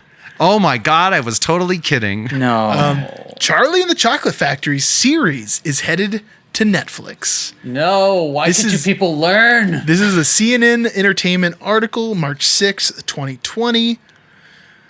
There will be 2 animated series based on Roald Dahl's Charlie and the Chocolate Factory for Netflix. The first series will center around the characters in Charlie and the Chocolate Factory. The second, titled Oompa Loompas, will focus on the characters of the same name who work in the chocolate factory, Netflix announced. I think it's interesting that the way they describe this, the first is based on the world and characters of Charlie and the Chocolate Factory. So this doesn't seem like we're going to have a remake. It seems like we're going to have something that expands on the universe. I'm just wondering, who are they going to be exploring, and like what exactly are they going to do? To what end? Why? Why? This what is are we all going about to get the out of Roald this? Dahliverse. They're trying to create the cinematic Roald Dahl universe. Yeah, well, I mean, BFG was supposed to start that, and it like really tanked. And I think that's a Spielberg movie too. It's not very often It's bad. that Spielberg tanks. But I saved the best part of the news for last. Maybe the part that will change your mind on this announcement. They brought Gene Wilder back to life? Yes. No, the man heading the project. Let's take a second, guys. Let's think about directors who are out today. Who would Is it be a J.J. good Abrams? director? No, I want you to be like, not like a joke. You know what I mean? Who would be a good director who could tackle the magical nature of Willy Wonka? I'm sorry. I know you said you didn't want jokes, but I'm just going to get mine out of the way because Danny got to go. They're going to get Shyamalan to do this and give it to Shyamalan? No, I'm just joking. Oh, God. It's someone with whimsy, someone with humor. Is it Wes Anderson? It's someone with a very hard to pronounce name when you look at it and you've never said it before out loud. I'm going to go ahead and guess Shyamalan again. It's Taika Waititi, everybody. Oh. It's well, Oscar that winner sounds Taika kinda Waititi. interesting. Interesting. I like him way more than Tim Burton. Yes, dude. I'm actually a little bit excited about this. Isn't he also working on the newest Star Wars trilogy as well? Apparently, they're gonna give him a trilogy. Down. Netflix says that it plans to retain the quintessential spirit and tone of the original story, while building out the world and characters far beyond the pages of the Dahl book for the very first time. How interesting. Now, unfortunately, we don't have any other information here. There's no casting announced or anything like that. So I guess we're going to have to wait a little bit. I mean, this was only... this was like... What day did I say this was? March 20th? March in 2020. Yeah, March 6th, I think. This is March 6th, 2020. So this is pre-lockdown. You know what I mean? It feels like a long time ago. For all we know, this project might just be canceled and never see the light of day. That's like very possible. I'm sure there's a lot of projects that have just been X'd. Yeah, this isn't even on IMDb as something, when they show announced or planned or anything like that. Yeah, we don't have anything like that. Although we do have untitled Taika Waititi Star Wars film announced in 2025. So we have that to look forward to. Yeah, 2025. 2025. We'll be old men. Wow. David, that was interesting. Oh, okay. It was interesting, David. I really appreciate it. I'll be very interested to see whether that happens or not, and if it's any good. Yeah. Yeah, I'm kind of interested that it's a animated version. I think that kind of saves it. Well, to me, it has to be in the style of the Roald Dahl books. No one's done that yet. It's always been like James and the Giant Peach got close. Mm-hmm. Another Tim Burton movie. How weird. But yeah. A great one. Yeah, right. See, that's one of the good ones. Back in the glory days. But yeah, man, I just hope that I hope it's good. I would like something I can watch from Willy Wonka and not feel terrible about myself. Okay, everyone, it's now time for Peeps and Predicaments. Ooh, can you go ahead and tell us a little bit about Peeps and their predicaments? Well, Peeps and Predicaments is a segment where we take two people, real or fictional, and put them in a hypothetical debate. And who debates them? It's us. And then we have another jar where we put them into scenarios and we say, hey, who's going to be better in this scenario? And usually we disagree, but sometimes we say, obviously it's this guy. I really wish I had a nice, succinct, abbreviation for all that. Oh, we'll work on it. Okay, so we have a gang of Oompa Loompas versus a gang of actual child workers. Sick. So we have the imagery of Willy Wonka versus the characters of Willy Wonka, essentially. Yeah. Wow, we're in rough territory here. What's the predicament? Who could assemble the most iPhones? Oh, this is a great time to mention that most chocolate that we consume as modern day Americans has just a little bit of child slavery on it. Never forget that. Really? Yeah. I didn't know that. Dude. It has to do with the cocoa beans, man. I saw some right-wing meme that actually gave me a good chuckle today. And it was like, you guys are protesting and saying save our children while wearing Nikes and posting about it on your iPhone. And I was like, dang, you're not wrong though, man. Where's the lie? That is spicy. Whether you agree with the right or not, you have to admit they've got some spicy memes too. Oh, you know what? I take this back. It was worded differently. It says, you're tearing down statues of slave owners while buying Nikes and talking about it on your iPhone. That's what it was. And I was like, Yikes. Yeah, man. That's fair. true. Fair That's point. a crispy take. Yeah. Anyway. Okay, this is weird. Because they're themed, we ended up in this weird scenario. Whose Oompa Loompa track would be more lit? The Oompa Loompas or the child workers? This is a pretty easy one, but it also depends on who the child workers are. True. Wait, what were you going to say? Were you going to say Oompa Loompas? Because to me, I feel like it's got to be the child workers. How are the Oompa Loompas going to write a fire tune? Well, I think from this suggestion, they're not singing the tune. It's like, who is the Oompa Loompas going to sing a fire song about? At least that's what I thought. Because it's not like anyone but the Oompa Loompas sing the song. You know what I mean?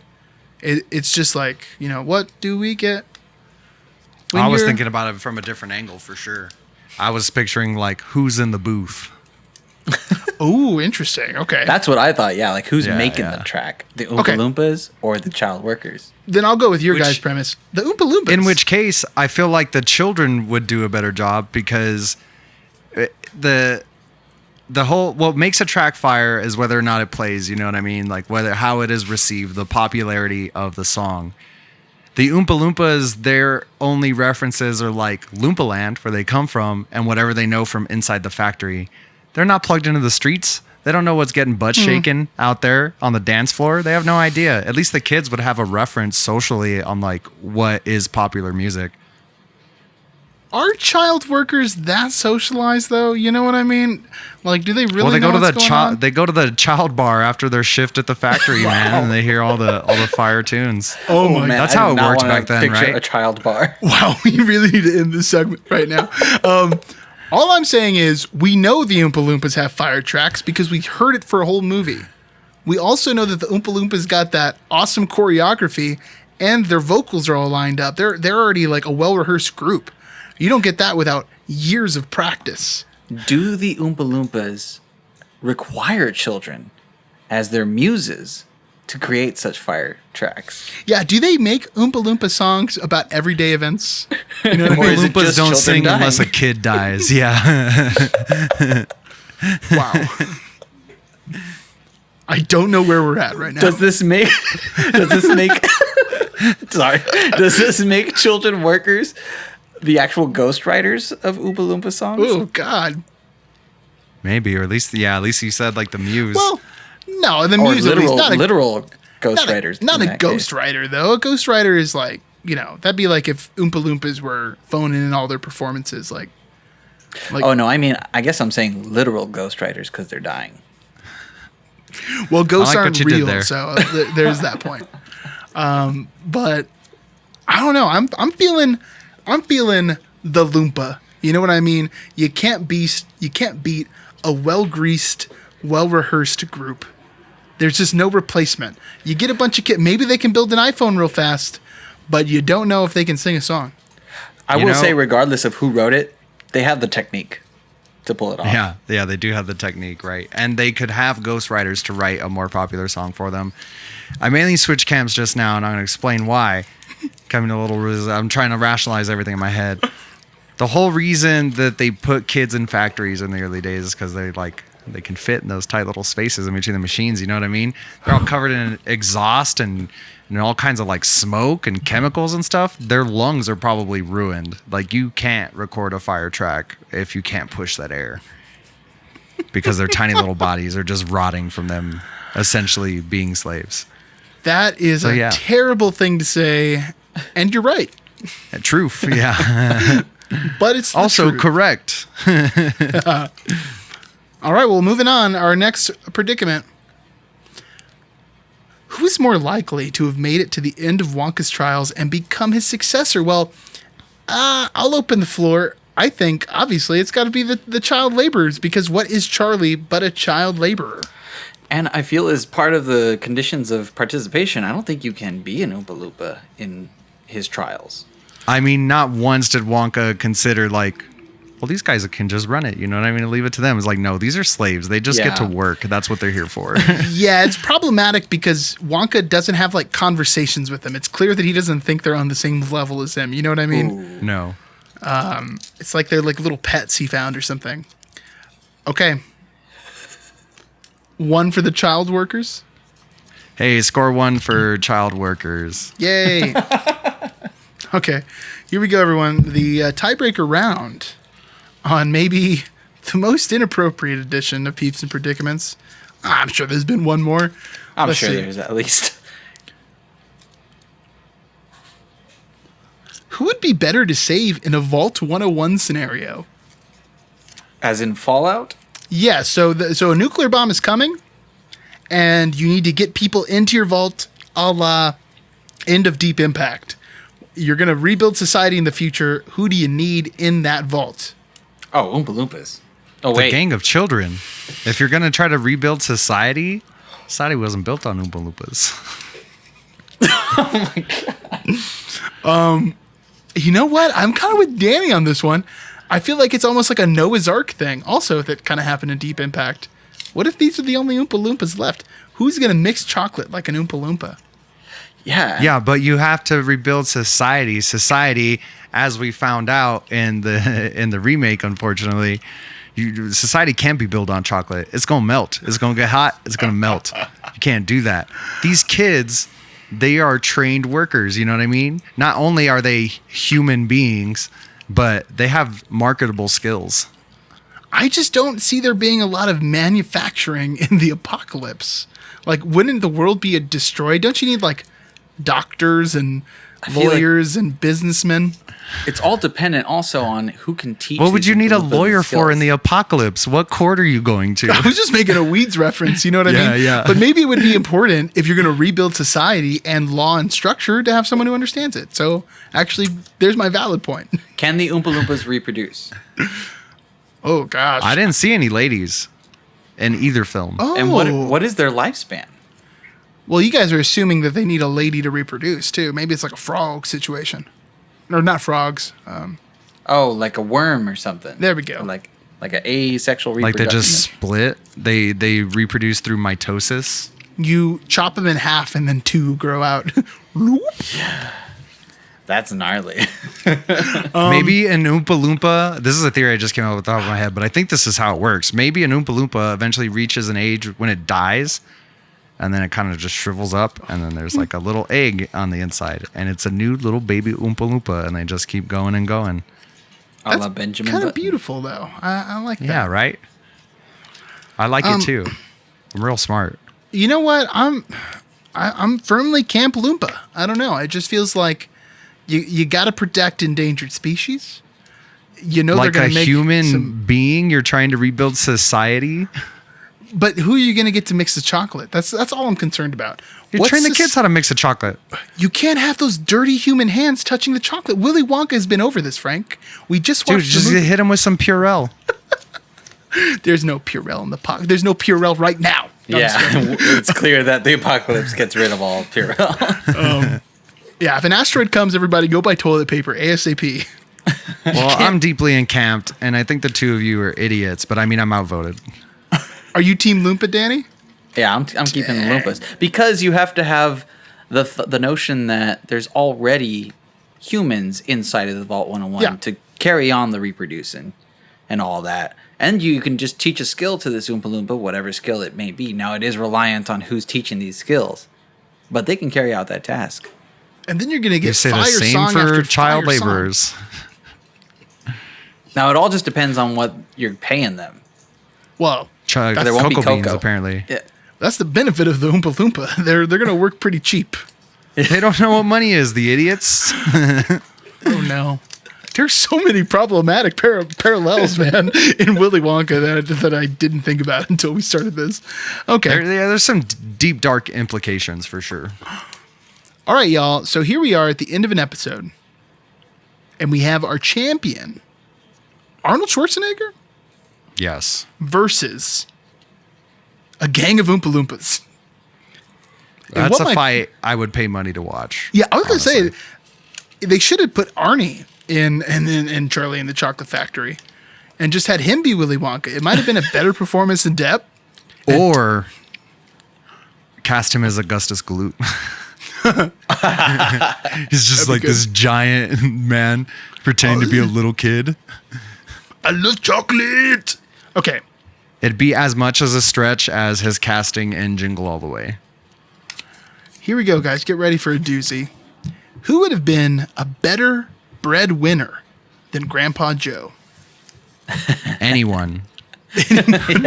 Literally anybody. Anybody. So now we get really what the question is, who's raking in more dough? A whole gang of Oompa Loompas or Arnold Schwarzenegger? And I mean, is there Arnold an argument? Schwarzenegger. Yeah, I mean, obviously Arnold. The Oompa Loompas have a terrible union. Like nobody is negotiating their terms. And they also have no concept of what wealth is, really. yeah, if They anything, could say, I have mountains of chocolate, but I don't have money. Willy Wonka is a tale about the necessity of unions. You know what I mean? It's about workers' rights and how corporations will take advantage of you and leave you penniless. So, power to the people. Arnold Schwarzenegger wins this one, I think. Man, he's still the reigning champ. Yeah, I mean, there's no argument. other argument. There's no argument. Yeah, that guy's making Terminator money. Okay. Wow. Wow, we've did it, everyone. We're did it. We did a podcast, everybody. We're at the end here. Wait, what? Any last words, anyone? No, I mean, I guess I'm just gonna say that Charlie and the Chocolate Factory is a blight on everyone's history, and we should just forget about it. Fair. I'm gonna burn my copy. I think I want my last word to be. I'm gonna go with transatlanticism. Ooh, great song, man. Ooh. I want you so much closer, Frank. And my last words will be, you are the music makers. You are the dreamers of dreams.